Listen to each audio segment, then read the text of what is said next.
This is the NewsFeed at 4. It's official, the fall semester across TCC has ended. We'll give you the details on the upcoming spring semester registration and an update on the Texas Supreme Court ruling for a Dallas woman. Plus, Chuck gives us the forecast for this weekend and the days leading up to Christmas. Good afternoon and thank you so much for joining us. My name's Isabel Price. And I'm Victor Aldana. The Fall National College Media Association convention was held last month in Atlanta, and the Collegian earned a coveted spot in the ACP Hall of Fame. Editor-in-Chief of the Collegian, Hope Smith, explains. The biggest thing that the Collegian was nominated for was the ACP Hall of Fame. That's the Associated Collegiate Press Association, and it is a national award. It's very big. It's very prestigious, and we're very happy to have gotten this award because the way that it goes with this process is to get inducted into this Hall of Fame. You have to have either 15 pacemakers, which is the award for the ACP, or be nominated and have 15 of those nominations, or a combination of 15. There are about 77 colleges right now in that group, so it's very exciting for us to be nominated into that. I credit these accomplishments to just about everyone who works here. You know, it is a team effort. It's a combination of everyone in here, especially with all of our staff and all the students that come in here and put in their best effort. I also have to, include our advisors who are always showing up for us and always guiding us. You know, it's a huge help, and it's very much a team effort. Cruz Whitley is the Director of Student Publications at TCC, and he is also a media writing instructor, and he is here helping us, and he provides so much guidance, and he really helps us, especially to strengthen our writing. He's so supportive, and we're really happy to have him here. Lori Dan, she came from Dallas College this semester, and she has been awesome. She also teaches one of the media writing classes. We've also got Stacey Luker as well, our production manager, and she really helps back there behind the scenes, making sure that our paper is running smooth and that our advertising, is where it's supposed to be. She really provides a lot of guidance as well. The fall semester is officially over, so if you haven't registered for spring classes, now is the time. Take a look at your screen really quickly. The deadline for spring registration is on Thursday, January 11th at 11:59 p.m. So if you wait to register the following Friday at midnight, then it's too late. If you register between now and January 8th, that's a Monday, payment is due by 11:59 p.m. that day. Again, that's January 8th. If you register on or after January the 9th, payment is due by 11:59 the same day you register. If you have any questions, go to tccd.edu. Stasa Irvin, Professor of Psychology at TCC Trinity River, received the Molly Gerald Human Rights Award at the recent Texas Counseling Association's Professional Growth Conference. The award is given once annually and is presented in recognition of the recipient's contributions in one or more areas of human rights. At TCC, Irvin created the Association for Mindfulness and Well-Being, a registered student organization. In addition, Irvin's work includes Human Relations Commissioner for the City of Fort Worth, and she is the Secretary on the Board of Directors for Fort Worth Sister Cities International. A great honor, and to Stasa, well-deserved. Congratulations. The Texas Supreme Court has ruled a Dallas woman cannot get an abortion under the medical emergency exception. With that decision, Kate Cox sued to terminate her pregnancy after learning her unborn baby has a fatal genetic condition. She says doctors told her continuing the pregnancy threatened her future fertility. The Texas Supreme Court ruled against her. The 9 Republican justices also called on the state's medical board to provide more guidance on the exception. The medical exceptions to Texas's abortion bans never really existed in practice. And not once has the state told us what they think the exception means. They just keep telling us it's clear, but yesterday was the first time that they said, this isn't enough. This isn't close enough to death. And I, Attorney General Paxton, want to be the one to decide. President spoke on this case on Tuesday, saying, quote, "No woman should be forced to go to court or flee her home just to receive the health care that she needs," calling the ruling simply outrageous.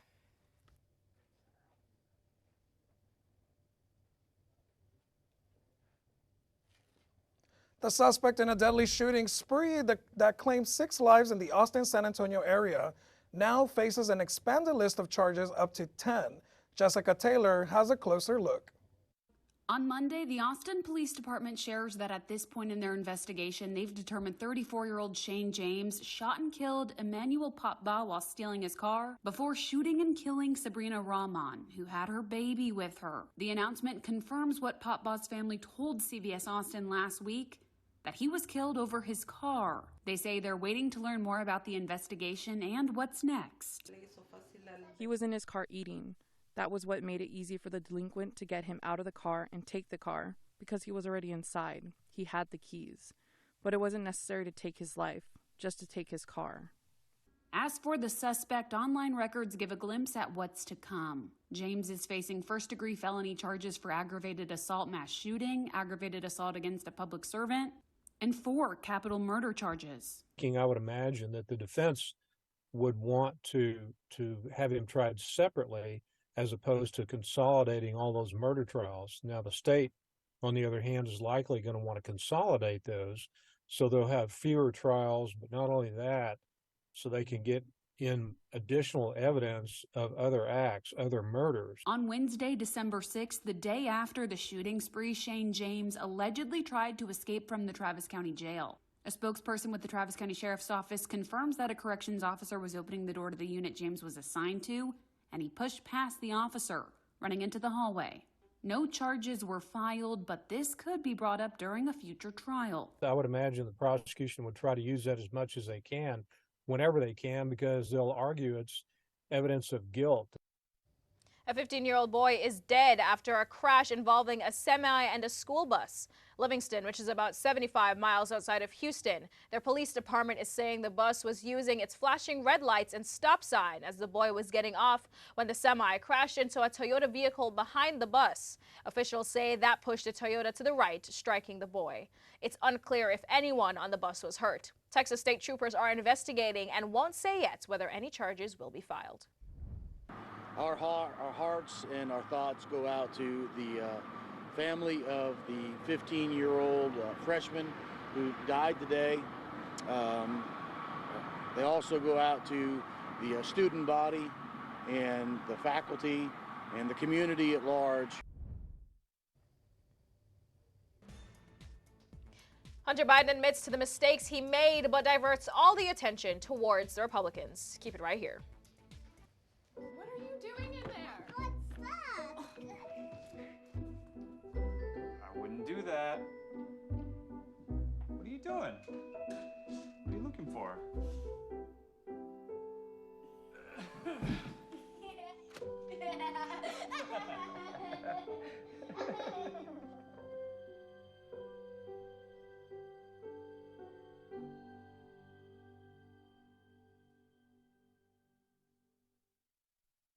We're all just trying to keep things running for those who rely on us.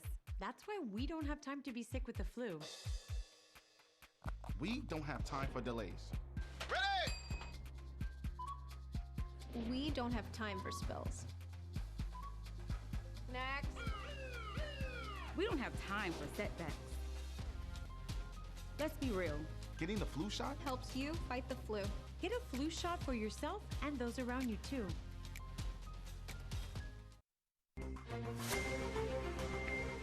Hunter Biden slammed House Republicans outside the Capitol. House Republicans had subpoenaed the president's son for a closed-door disposition to answer questions about his actions as part of an impeachment inquiry into his father. Biden demanded to testify publicly, but he said Republicans don't want an open process that would, quote, expose their baseless inquiry. House GOP leaders are looking at holding him in contempt. This was Biden's first public statement since being criminally indicted twice, and he admitted he made mistakes and is taking responsibility for them. I'm here today to acknowledge that I've made mistakes in my life and wasted opportunities and privileges I was afforded. For that, I'm responsible. For that, I'm accountable. And for that, I'm making amends. The Gaza region is in shambles from the Israel-Gaza war. Medical authorities on the scene say the region is full of diseases, including chickenpox and meningitis. Although there is a push to stop the fighting, U.S. officials fear tensions might escalate even more so during the holiday season. John Loring reports. The United Nations General Assembly overwhelmingly voted in favor of demanding an immediate ceasefire in Gaza. Draft Resolution A/ES10/L27 has been adopted. In addition to the call to end the war between Israel and Hamas, the UN also wants all hostages to be released. Families are praying for the return of innocent loved ones, including several Americans. While the UN vote has a political significance, it's non-binding and really doesn't carry any legal weight, unlike the Security Council ceasefire resolution, which the U.S. vetoed Friday. And it comes as the FBI and DHS issued a joint statement saying the ongoing war in Gaza could inspire lone actor violence on U.S. soil during the holiday season. We are one big family, and the ripple effect of what's happening in Israel right now is affecting us here in the United States. National Security Advisor Jake Sullivan and Defense Secretary Lloyd Austin will be in Israel this week for key meetings. And the Biden White House is warning Israel that its campaign against Hamas is losing international support. We have made it clear to the Israelis, and they're aware, that the safety of innocent Palestinians is still of great concern. I'm John Lawrence reporting. The U.S. Supreme Court declined to intervene in a dispute over a commissioner's map in Galveston County. This comes as courts continue to consider the reach of the landmark Voting Rights Act. The order means that a federal judge ruled violated the Voting Rights Act will stay in effect. A federal appeals court will review the judge's decision next year. Critics say Republican officials dismantled the only Black and Latino dominant person in the county. A man wanted for years over an international hacking scheme has finally been caught. Our Ryan Kucherer has the details. The Spanish National Police arrested a Venezuelan citizen considered to be one of the alleged leaders of one of the most important hacker groups in the world, known as Kelvin Security. The suspect, who was not identified by police, has been accused of data breaching, hacking, and money laundering through cryptocurrency. Spanish police link Kelvin Security to more than 300 high-level attacks in more than 90 countries over the last 3 years, targeting critical infrastructure and government institutions. In a statement by the Spanish National Police, the group, quote, took advantage of vulnerabilities in web pages, software, and information storage services of institutions and entities belonging to strategic sectors worldwide to carry out a massive extraction of sensitive information from internal data, clients, workers, and users, end quote. The investigation started at the beginning of December of 2021 when the group was accused of attacking local city council sites throughout Spain. The group's most recent attack was recorded in mid-November of this year against the headquarters of a multinational energy company from which they managed to extract a database with confidential information of more than 85,000 clients. Cyber investigation experts detected that the attacks came from the Kelvin Security Group through cyber criminal forums on the dark web. The alleged hackers also used the dark web to sell confidential data linked to countries such as the United States, Germany, Italy, Argentina, Chile, and Japan. Ryan Kucherer, the NewsFeed at 4.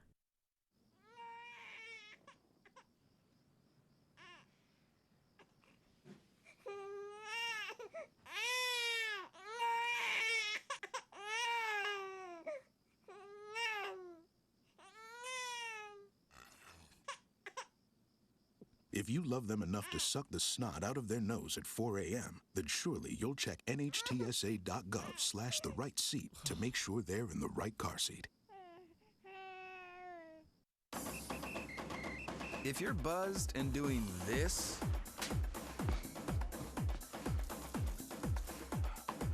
to make yourself feel okay to drive,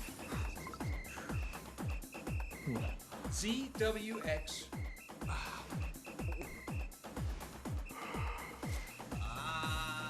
you're not okay to drive. YGKLVW. Regular you.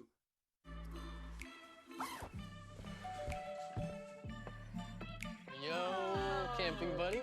Okay, you guys ready? Dude, I thought you were driving. I thought you were driving. Oh, I never said I was driving. I definitely can't drive. Okay. If If you're high, just don't drive. It's illegal everywhere. If you feel different, you drive different. My name is Teresa Barber. I was in the United States Navy and I served overseas in the Middle East and Africa. Early on in my career, I had a commander that taught our suicide prevention training on a Friday afternoon, and the very next day he took his own life. 90% of suicide attempts involving a gun are fatal. You don't know how much somebody can hide what's going on inside their head. Store your guns securely. Help stop suicide.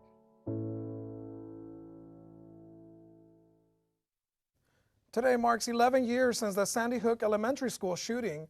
Connecticut Governor Ned Lamont is ordering U.S. and state flags to fly at half-staff from sunrise to sunset, in remembrance of the 20 students and 6 adults murdered in a first-grade classroom on December 14, 2012.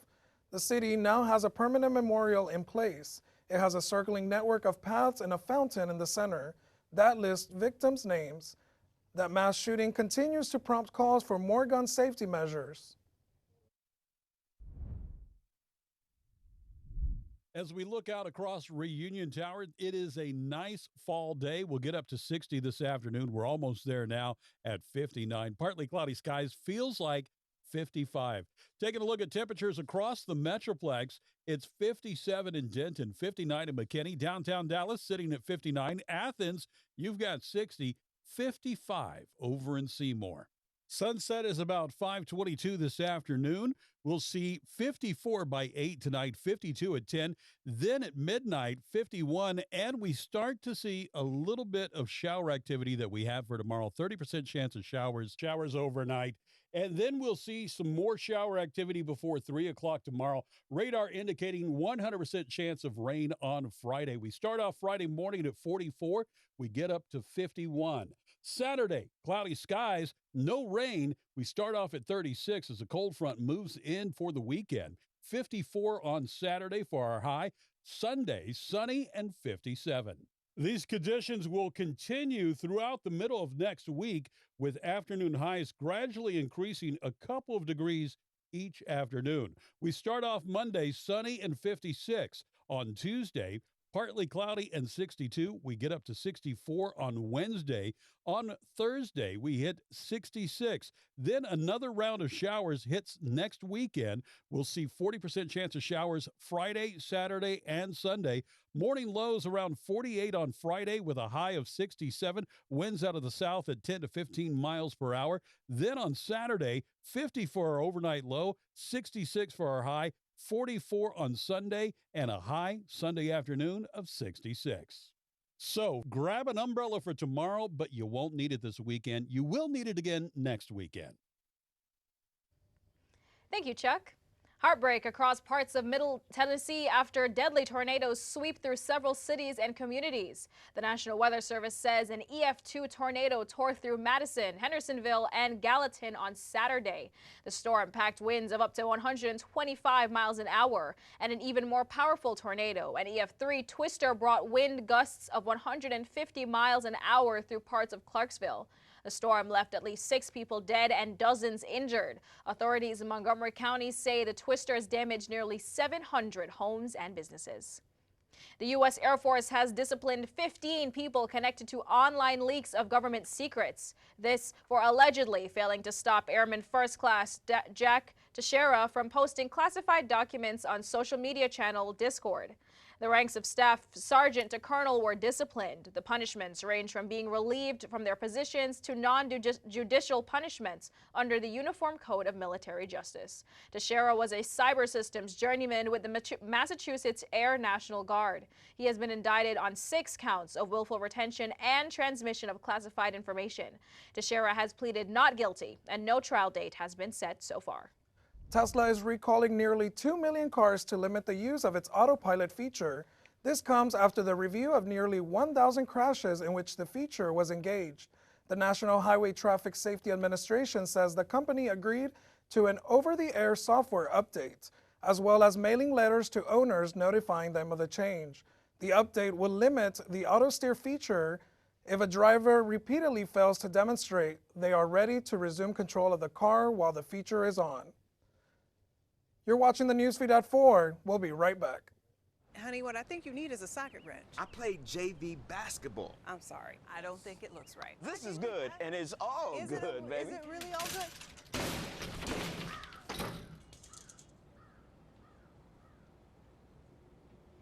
If you love me enough to routinely test your handyman skills, not to mention the strength of your marriage, then of course you'll visit nhtsa.gov/therightseat to make sure I'm in the right car seat. I'm gonna call my dad.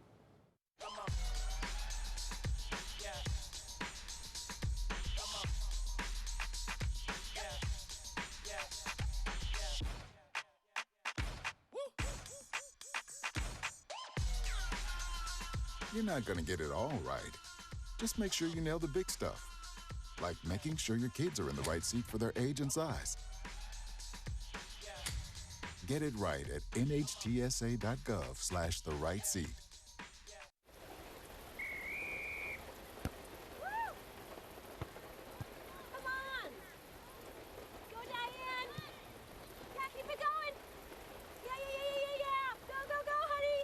If you love them enough to drive an hour to cheer them on as they get beat 11-0 in the rain, then surely you'll check nhtsa.gov/therightseat to make sure they're correctly buckled in the back seat. Throw that ball, Diane! Woo! You got this! We kick off Timeline Sports with your Cowboys. They faced the Eagles last Sunday night, trying to claim the top spot of the NFC East. They gained momentum early in the game, scoring a touchdown on their first drive and kept it going throughout the rest of the game. The Cowboys put up 33 points to secure the top spot of the NFC East. Prescott threw for 271 yards and 2 touchdowns, both to Gallup and Lamb. The defense had a spectacular game as well, not letting up a single offensive touchdown and made them turn the ball over 3 times. Hoping to keep their hot winning streak going, the Cowboys will fly all the way to New York to take on the Buffalo Bills Sunday at 3:25. On Tuesday, the Mavericks hosted LeBron James and the Lakers. The game ended on a thriller, only beating the Lakers by 2. Doncic and Hardaway both combined 65 points as they continued their 4-game winning streak. In other news, Kyrie Irving suffered an injury to his heel on Friday during the Mavericks' 125-112 victory over the Portland Trail Blazers. No timestamp of his return. Mavericks will take on the Timberwolves tomorrow night. Big news for you baseball fans. Shohei Ohtani has signed with the Los Angeles Dodgers.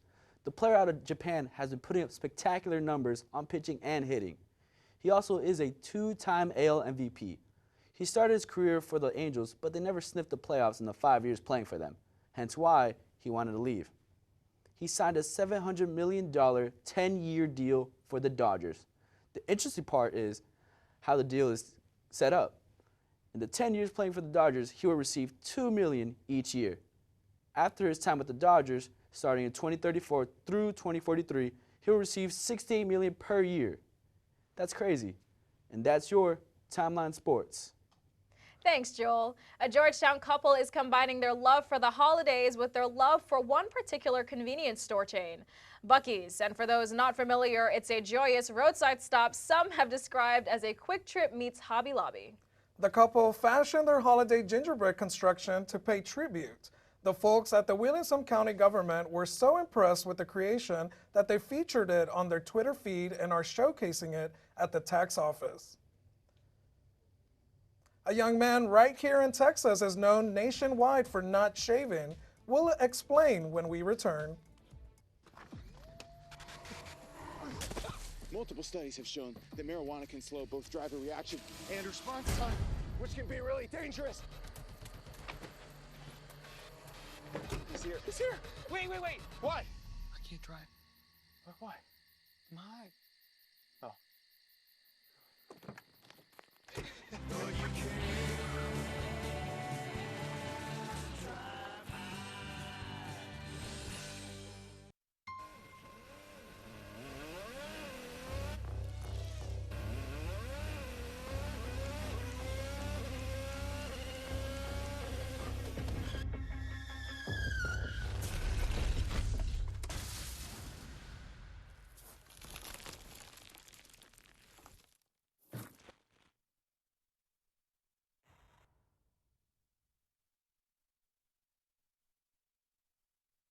Can't believe you're doing this alone. I've done it before. I remember.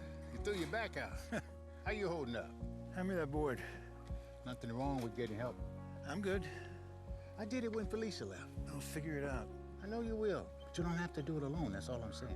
If I promise to look into it, will you drop it and help me build this fence? Now you need my help. It can be a real pain sometimes, you know that? Mm-hmm. If you or a veteran you know needs support, don't wait. Reach out. Find resources at va.gov/reach. Five Charles County, Maryland, and Sheriff's Office are being hailed as heroes for swooping into action to save a man and 2 dogs trapped underwater in a car after a crash. Parts of the police response were caught on body camera. Caroline Patricus reports. This is body camera footage when Charles County Sheriff's deputies arrived to a scene after a single vehicle plunged off of this bridge and into a 17-foot pond. My only thought was just how am I going to do this and how fast can I get in there and get it done. November 26 on a rainy evening, timing was everything. Officer Ian Breer was training other officers that day. He said as he arrived on scene, you could no longer see the vehicle in the water. I didn't know how deep in the water, but it was probably going to be definitely jarred based upon the hill that it went down. All 5 officers assisted. They plunged into the frigid water to begin the rescue. And it was very murky, so even if we had went under, we weren't going to be able to see anything. So it literally was just reaching into the dark. Inside that car with seconds left of air was Martin Watts and his 2 dogs. Honestly, I was probably going to be there till somebody tried to pull that vehicle out. Because, like I said, I wasn't having no luck finding that jack handle. And I didn't expect somebody to come in the water and rescue me. You know, so I didn't expect to live through it. I really didn't. Martin watched the police video for the first time. Police said it was thanks to this Good Samaritan, Brian Moy, for staying to assist officers find the submerged car. I have nothing but gratitude for them and admiration for them doing above and beyond what they needed to do in that situation. A man here in Texas is known across the country in some circles for his facial hair. Gerald Baker talked to him about his award-winning mustache. As soon as you look at Josh Quinney, you can't help but notice his mustache. I gave it a shave, I played around with the mustache, and I kind of wore it for a while, and I just really kind of dug the look. Quinney's been wearing those whiskers since 2014. We're feeling good? We're feeling really good. In 2019, the Temple High School graduate decided to put his stash to the test and compete against others with his impressive facial hair. The World Championship came to Austin, Texas back then, and I was encouraged by some regulars to do it, and I didn't think I had a chance, and I went to it and got 6th place in the world, and I met the coolest people and had a great time, and I was like, I was competing from that point on. Your 2023 champion in the groomed mustache category. Let's hear it, everybody. Put your hands together. Mr. Joshua Quinney. Since then, the 36-year-old has won 3 national titles, including Best Groomed Mustache at the National Beard and Mustache Championships last month. It's actually like just an amazing feeling because back when I was like 25 is when I first started to be able to grow a mustache even. Thank you so much for joining us here on the NewsFeed. I hope everyone enjoys their winter break. Merry Christmas, happy holidays. And we'll see you back here on Fridays at noon next semester. Happy holidays. We'll see you next semester. Merry Christmas and happy holidays. Merry Christmas, Happy New Year. Happy holidays. Have a safe holiday season. We'll see you next year. Happy holidays. See you next semester.